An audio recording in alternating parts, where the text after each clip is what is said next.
Vivek assistant commandant SSP Sashastra సీమ బెల్లని అస్సాం వారి ఆధ్వర్యంలో సుమారు 70 మంది ఈరోజు మన పల్మనేరు పట్టణానికి రావడం జరిగింది. వీళ్ళ ముఖ్య ఉద్దేశం ఏమంటే మనకు రాబోయే ఎలక్షన్స్లో వీళ్ళు ఏరియా డామినేషన్ అంటే ఎక్కడైనా గలాటలు జరిగే అవకాశం ఉంటే వీళ్ళు ముందుగానే ప్లేస్ చూసుకుంటారన్నమాట. ఈరోజు ఏదైతే మార్చ్ పాస్ట్ చేస్తున్నామో దాని ముఖ్య ఉద్దేశం ఏమంటే ఎక్కడైతే గలాటాలు జరిగే అవకాశం ఉందో అదంతా టౌన్ వాళ్ళు మార్చ్ పాస్ట్ ద్వారా ఏరియా డామినేషన్ కొరకు చేస్తారు. ఆ రోజు ఎలక్షన్స్ రోజు వీళ్ళు బందోబస్తులో ఉన్నప్పుడు ఎప్పుడైనా గలాట జరిగిందంటే ఇమీడియట్గా ఆ ప్లేస్ చేరుకోవడానికి వీలుగా ముందుగానే వాళ్ళు వచ్చి మనకు టౌన్లో మార్చ్ పాస్ట్ చేసి ఏరియా డామినేషన్ చూసుకుంటారు. వీళ్ళంతా సుమారు 70 మంది ఈరోజు రావడం జరిగింది. అయిన తర్వాత మళ్ళీ మనం పల్లె టౌన్కే కొంతమంది వచ్చి ఇక్కడే స్టే చేస్తారు.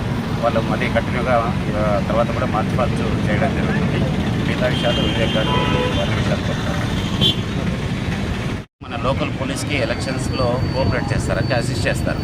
మన ఫోర్స్ సరిపోదు కాబట్టి సెంట్రల్ ఫోర్స్ మనకు వస్తారు. వచ్చిన తర్వాత వీళ్ళు మన టౌన్లో ఏ ఏరియాలో గలాటలు జరిగే అవకాశం ఉంది, లేకపోతే ఎక్కడైనా జరిగిన వెంటనే అక్కడ పోవడానికి వాళ్ళకి ఏరియా తెలియాలి కదా, కొత్త వాళ్ళు కాబట్టి వీళ్ళు అస్సాం నుంచి వచ్చారు. అందువల్ల ముందుగానే వచ్చి మన టౌన్ యొక్క ఏరియా డామినేషన్ అంటే టౌన్ అంతా చూసుకుంటారు. టౌన్ అంతా నడిచి చూసుకుంటారు ఏ సర్కిల్ ఏమి ఆ సర్కిల్ ఏంటి అని మొత్తం టౌన్ యొక్క ఏరియా డామినేషన్ ప్రతి మార్చ్ పాస్ చేయడం జరుగుతుంది. Morning to all of you. Myself Assistant Commandant Vivek Bhadoria, and we came from the 31st Battalion, Sashastra Seema Bal, Gosaingaon, Assam. We are stationed here the District Police Training Center, Chittoor, and we have the strength of the one company.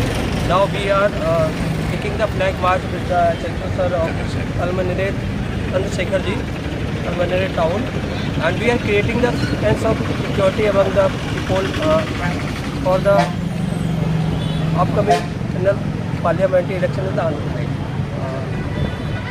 I hope I will fully assist the local administration and try to maintain the law and order situation at my end. Okay, thank you.